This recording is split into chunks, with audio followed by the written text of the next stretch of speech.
تبارك الذي بيده الملك وهو على كل شيء قدير الذي خلق الموت والحياة ليبلوكم أيكم أحسن عملا وهو العزيز الغفور.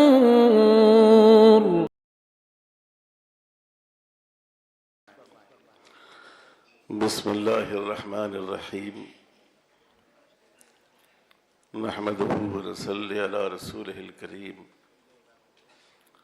قال النبي صلى الله عليه وسلم نظر الله امرأ سمع مقالتي فوعاها ثم أداها كما سمعها.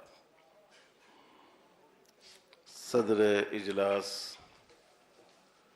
حضرت مولانا محمد سفیان صاحب دامت برکاتہم، اس جامعہ کے صدر مدرس اور علامہ کشمیری رحمۃ اللہ علیہ کے جگر گوشہ، ان کے حفیظ سعید حضرت مولانا احمد خضر صاحب، اس سیمینار کے انعقاد میں فعال اور نمایاں کردار ادا کرنے والی شخصیت عزیز مکرم جناب مولانا شکیب احمد قاسمی صاحب، حضرات علماء کرام اور بزرگان محترم،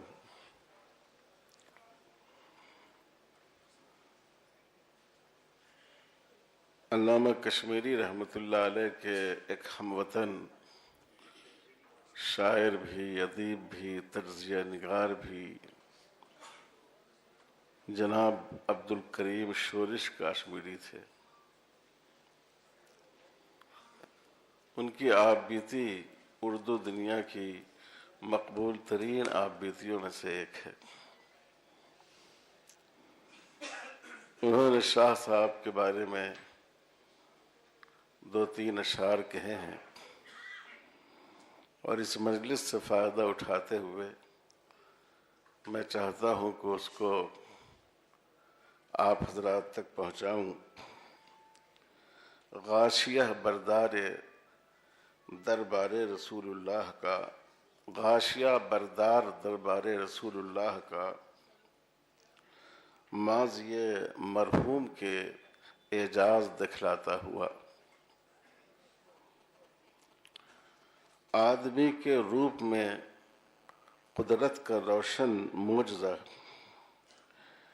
علم کی ہیبت سے رزم و بزم پر چھاتا ہوا، سادگی میں عہد نبوی کے صحابہ کی مثال، سیرت پیغمبر کونین سمجھاتا ہوا۔ اور آخری شعر بہت اہم ہے، یہ جہاں فانی ہے کوئی چیز لا فانی نہیں، پھر بھی اس دنیا میں انور شاہ کا ثانی نہیں۔ یہ شورش کاشمیری جو ادیب بھی تھے اور بڑے ناقد بھی تھے، اور جنہوں نے شاہ صاحب کو صرف دل کی آنکھوں سے نہیں سر کی آنکھوں سے دیکھا تھا، ان کا بیان ہے۔ واقعی وہ اپنے معاصرین میں ایک لاسانی شخصیت تھے۔ مقالات کی جو فہرست اس 2 روزہ سیمینار کے نظام العمل میں شامل ہے، انشاءاللہ وہ شاہ صاحب کی زندگی کی مختلف جہتوں کو واضح کرے گی۔ میری بھی ایک حقیر سی چھوٹی موٹی تحریر ہے، اور اگر مقدر ہوا تو اس کو پیش کرنے کی سعادت حاصل کی جائے گی۔ اس مجلس میں بھی بڑے اچھے خطابات ہوئے مختلف جہتوں سے، اور اس میں بعض دوستوں کی طرف سے بعض ایسی باتیں بھی آ گئیں کہ میرا خیال ہے کہ یہ مجلس اس کا محل نہیں تھی۔ اس سے کسی مجلس کی خوشگوار فضا متاثر ہو جاتی ہے۔ شیخ محمد ابن عبد الوہاب نجدی رحمۃ اللہ علیہ کے بارے میں ابتداً ہندوستان میں بڑی غلط فہمیاں تھیں، چونکہ اس وقت تک تعلقات عالم عرب سے ہندوستان کے علماء کے اتنے نہیں تھے۔ ہمارے حلقے کے بزرگ عالم دین حضرت مولانا محمد منظور نعمانی صاحب رحمۃ اللہ علیہ نے بہت سی وضاحت اور تفصیل کے ساتھ ان غلط فہمیوں کا ازالہ فرمایا۔ اس میں وہ بات بھی شامل تھی جو اس وقت ہمارے بعض دوستوں نے کہی۔ تو میں سمجھتا ہوں کہ بزرگوں کی زندگی کے اس حصے کا ہمیں ذکر کرنا چاہیے جس میں ہمارے لیے سبق و عبرت ہے۔ رسول اللہ صلی اللہ علیہ وسلم نے ارشاد فرمایا اذکروا محاسن موتاکم۔ کوئی شخصیت ایسی نہیں ہے جو سراپا محاسن کا مجموعہ ہو، لیکن آپ نے فرمایا جب گزرے ہوئے لوگوں کا ذکر کرو تو ان کے محاسن کو یاد رکھو، وَكُفُّوا عَنْ مَسَاوِيهِمْ، اور اگر سچ مچ کوئی کمزوریاں ہو بھی تو ان سے اپنی زبان کی حفاظت کرو۔ تو ایسے مواقع پر ہمیں اس کا لحاظ رکھنا چاہیے۔ اس سے امت میں اجتماعیت پیدا ہوتی ہے، باہمی رابطے استوار ہوتے ہیں، بزرگوں کا عظمت ہمارے دل میں پیدا ہوتی ہے، اور جو خادمین دین دنیا سے گزر چکے ہیں ان کی قدر و منزلت ہمارے سینوں میں اجاگر ہوتی ہے، بڑھتی ہے، اور اس کی روشنی سے ہم فائدہ اٹھا پاتے ہیں۔ اس موقع پر جو 2-3 منٹ کا موقع مجھے دیا گیا ہے تو میں انشاءاللہ 2-3 منٹ ہی میں اپنی بات ختم کروں گا۔ یہ پورا مجمع ماشاءاللہ علماء کا ہے، بہت ہی وقی مجمع ہے، اور ہندوستان کی مختلف درسگاہیں، دینی درسگاہیں، عصری درسگاہیں، سب کی نمائندہ شخصیتیں یہاں موجود ہیں۔ خیال ہوتا ہے کہ ہمیں اس بات پر غور کرنا چاہیے کہ علامہ کشمیری کا علم تو ہمارے بیان سے اور ہماری مدح سے ماورا ہے، لیکن ہمارے لیے ان کی زندگی میں لینے کی کیا چیزیں؟ اس میں 3 چیزیں بڑی اہم محسوس ہوتی ہیں، اور میں اس کو پیش کرنے کی جرات کرتا ہوں۔ ایک چیز تو ہے افراد سازی۔ ہمارے حلقہ دیوبند میں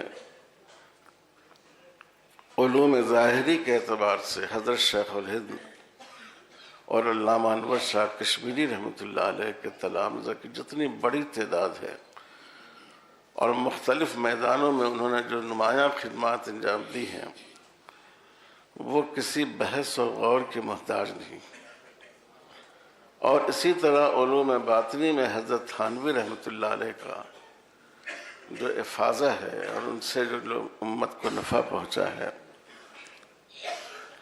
اب ہمارے ہاں مدرسوں میں کمیت اور مقدار میں اضافہ ہوتا جاتا ہے، اور کیفیت میں اور افراد سازی جو اصل مقصد تھا ان مدارس کا، اس میں کمی ہوتی جا رہی ہے۔ اس میں ہم سب شریک ہیں۔ آپ کسی مدرسے میں چلے جائیے، میں بھی اس میں شامل ہوں، مدرسے کے ذمہ دار آپ کو 2 چیزیں دکھاتے ہیں، ایک طلباء کی کثرت تعداد اور دوسرے خوبصورت عمارتوں کی فراوانی۔ یہ ہمارے بزرگوں کی زندگی کا اصل منہج نہیں تھا۔ ہمیں ان بزرگوں سے یہ سبق حاصل کرنا چاہیے کہ جیسے انہوں نے ہر میدان میں افراد کار پیدا کیے، سوچئے کیا معمولی بات ہے، مفتی شفیع صاحب، مولانا محمد یوسف بن نوری رحمۃ اللہ علیہ، مولانا سعید احمد اکبر آبادی، مفتی عتیق الرحمن عثمانی، مولانا منظور نعمانی، کتنے بڑے بڑے علماء پیدا ہوئے۔ ہم اپنی زندگی کا جائزہ لیں کہ ہم آج کی ضرورت کے لحاظ سے کتنے افراد ہم نے پیدا کیے۔ دوسری قابل توجہ بات ہے وقت کا شعور، کس وقت کس چیز کی ضرورت ہے۔ علامہ کشمیری علم میں ڈوبے ہوئے تھے، صبح کے اٹھنے سے لے کر رات کے سونے تک ہر لمحہ ان کا علم کے راستے میں گزرتا تھا۔ اللہ نے ان کو اتنا قوی حافظہ عطا فرمایا تھا، سال ہا سال بات ان کے ذہن میں رہتی تھی، پھر بھی وہ کتابوں سے مراجعات کو کبھی اس کی اہمیت کم نہیں ہوتی تھی ان کے ذہن میں۔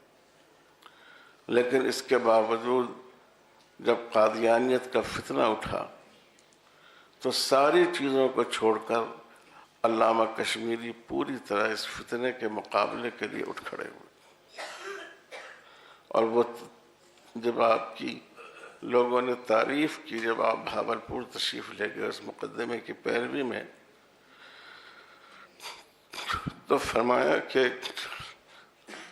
اگر ہم قادیانیت کا تحفظ نہیں کر سکے تو گلی کا کتا بھی انور شاہ کشمیری سے بہتر ہے۔ یہ اپنے زمانے کے تقاضوں کا شعور، اس کا فہم اور وہ غیرت، دفاع دین کا جذبہ، یہ ہمارے بزرگوں کی زندگیوں کا، ان کی کوششوں کی اصل تھی، ان کی روح تھی۔ اور اسی میں مسائل شرعیہ میں بھی وقت کے تقاضوں کو سمجھنا۔ آپ سب حضرات علم و معرفت کے اعتبار سے مجھ سے بہت زیادہ لائق و فائق ہیں۔ آپ نے فیض الباری میں پڑھا ہوگا، ایک ہی جگہ قریب میں شاہ صاحب نے 2 واقعے نقل کیے ہیں۔ ایک واقعہ بخارا کا نقل کیا ہے کہ بخارا کی طرف روس کی فوجیں بڑھ رہی تھیں۔ امیر بخارا نے علماء کو جمع کیا اور کہا کہ ہم چاہتے ہیں جو ہتھیار وہ استعمال کرتے ہیں تنک وغیرہ، ہم بھی وہ ہتھیار بنائیں، آپ کے کیا رائے ہے؟ تو بعض کوتاہ نظر علماء نے کہا کہ یہ تو تشبہ بالکفار ہو جائے گا، یہ درست نہیں ہوگا، ہم بخاری شریف کا ختم کریں گے، دعا کریں گے اللہ تعالیٰ سے۔ حالانکہ ہم مغازی کا باب پڑھاتے ہیں، طلبہ کو سمجھاتے ہیں کہ حضور صلی اللہ علیہ وسلم نے دعا اور تدبیر دونوں کو شانہ بشانہ رکھا ہے، لیکن زمانہ ناشناسی ہمیں اس نتیجے پر پہنچا دیتی ہے۔ دوسرا واقعہ میں سمجھتا ہوں تاریخی اعتبار سے اس سے مسلمانوں کو جتنا نقصان پہنچا شاید کسی اور واقعے سے نہیں پہنچا ہوگا۔ جس وقت روم کا بادشاہ بت پرست تھا اور اس کو اپنے مذہب پر اطمینان نہیں تھا، اس نے جو مسلمانوں کے اس وقت کے ذمہ دار تھے، خلیفہ تھے، ان کے پاس اپنا خط لکھا کہ ہم آپ کا مذہب اسلام قبول کرنا چاہتے ہیں، لیکن ایک بات یہ ہے کہ ہم شراب نہیں چھوڑ سکتے، ہم شراب کے اتنے عادی ہیں، ہم شراب کو نہیں چھوڑ سکتے۔ تو علماء سے رائے لی گئی، کچھ علماء نے یہ بات کہہ دی کہ نہیں، ہم اس کی اجازت نہیں دے سکتے، مسلمان ہونا ہے تو ہو، نہیں ہونا ہے تو نہیں ہو، اسلام کو تھوڑی اس کی ضرورت ہے۔ علامہ کشمیری فرماتے ہیں، اس کا نتیجہ علامہ کشمیری فرماتے ہیں کہ اگر میں ہوتا تو یہ کہتا کہ تم شراب پینے کو گناہ سمجھتے ہوئے پی لو، اگر تم اس سے بچ نہیں سکتے، کیونکہ اگر کوئی آدمی شراب کو حلال سمجھے تو کفر ہے، اور حرام سمجھتے ہوئے اس کا مرتکب ہو جائے تو گناہ ہے۔ تو علامہ کشمیری نے کہا کہ میں کہتا کہ تم اس کو گناہ سمجھتے ہوئے جب تک تم اس سے بچنے پر قادر نہ ہو جاؤ تم اس کو پی لو۔ اس کا نتیجہ یہ ہوا کہ اس نے پھر عیسائیوں سے رجوع کیا، اور آپ جانتے ہیں کہ پورے یورپ نے عیسائیت قبول کر لی۔ یہ بڑی اہم بات ہے علماء کے لیے، آدمی کو اپنے وقت کے تقاضے کا شعور ہو، اور دین کا تحفظ اور دین کا دفاع اور اس کا بقا اور شریعت کا جو بنیادی مزاج ہے وہ اس کے سامنے ہو۔ تو یہ بات ہمیں حضرت شاہ صاحب کے ہاں ملتی ہے، اور آج ہمیں لینے کی ضرورت ہے کہ ہم وقت کے تقاضوں کو سمجھیں، ہم دفاع دین کو سب سے زیادہ اہمیت دیں۔ مولانا صالح صاحب نے جو عبارت پڑھی وہ قادیانیت والی، مجھے یاد آتا ہے کہ اس میں الہاد کے الفاظ ہیں، علامہ کشمیری نے فرمایا کہ الحاد بہت بڑھتا جا رہا ہے اور میرے ذہن میں کچھ نکات ہے، میں چاہتا ہوں کہ اس کو تم لوگوں کے سامنے بیان کر دوں، تم ان کو اپنی زبان میں لکھو۔ اور یہ ہے کہ جو میں نے عرض کیا کہ افراد کار ہم پیدا کروں، یہ مدرسے یہ تو اسلام کی حفاظت کے لیے اور اس ملک میں دین کے بقا کے لیے گویا کہ افراد سازی کا ایک ادارہ تھا جو یہاں قائم کیا گیا تھا۔ تو علامہ کشمیری کے یہاں بہت سی چیزیں ہم لوگوں کے لینے کی ہیں، ہم نے بھی ایک چھوٹا سا مقالہ لکھا ہے، اس میں 7-8 چیزوں کا ذکر کیا ہے، لیکن یہ 2-3 باتیں مجھے سمجھ میں آئی کہ بہت اہم ہیں، اس لیے عرض کر دیا۔ میں بہت شکر گزار ہوں اپنے ان دونوں بزرگوں کا کہ انہوں نے اس حقیر کو بھی اس پرسعادت اور مبارک مجلس میں شرکت کے مناسب سمجھا اور مجھے بھی اس کی سعادت بخشی۔ والسلام علیکم ورحمۃ اللہ وبرکاتہ۔ انتہائی اہم پیغامات پر مشتمل حضرت کے ان تاثرات پر ہم انتہائی مشکور ہیں۔ اب اس نشست کے اختتام کا اعلان کیا جاتا ہے۔ حضرت کی مختصر دعا پر مجلس کا اختتام ہوگا۔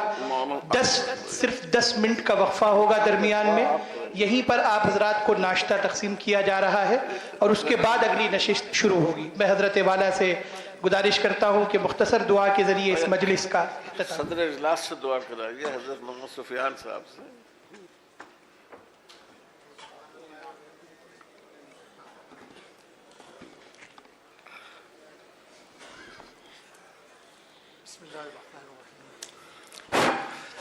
بسم اللہ الرحمن الرحیم۔ اللہم صلی علی سیدنا محمد وعلی آل سیدنا محمد وعلی آلہ وازواجہ واصحابہ اجمعین۔ ربنا آتنا فی الدنیا حسنۃ وفی الآخرۃ حسنۃ وقنا عذاب النار۔ ربنا ظلمنا انفسنا وان لم تغفر لنا وترحمنا لنکونن من الخاسرین۔ اے اللہ اس مجلس کو بابرکت بنا، اے اللہ ان سب اکابر اور علماء بعمل کی صحبت سے ہمیں بھی عمل کرنے کی توفیق عطا فرما۔ اے اللہ اس کے ہر طریقے پر نفع بخش بنا، امت کے لیے نافع بنا۔